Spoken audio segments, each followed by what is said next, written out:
Hindi raw pagyayabang ang sinabi ni General Browner tungkol sa Anong tawag missiles doon? at pawang katotohanan ito. Okay. Wala raw pinatatama ang bansa sa naging pahayag ng opisyal at pinaninindigan daw nito ang isang malayang Indo-Pacific. Tinawag din ni Tariela na deflection ang binanggit ni Duterte tungkol sa CIA na pag-iiwas sa tunay na mga isyung kinakaharap ng mga Tariela, Pilipino parang sa gago eh. WPS gaya ng water cannon attacks, panghaharang sa mga mangingisda sa Baho de Masinloc Ba't at hindi yan ang militarisasyon atupagin ng nyo? China sa karagatang dating pinagsasaluhan. Bakit? Bakit? Sino ba nagbenta niyan? O sino yung pabalik-balik dyan sa China tapos biglang nawala yan? Di ba si Trillanes?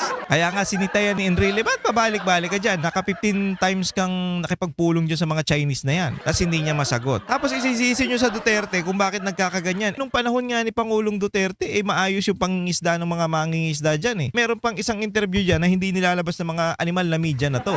Puti pa nga nung panahon ni Pangulong Duterte, malaya kaming nangingisda eh. Pero ngayong panahon ni Marcos, wala eh.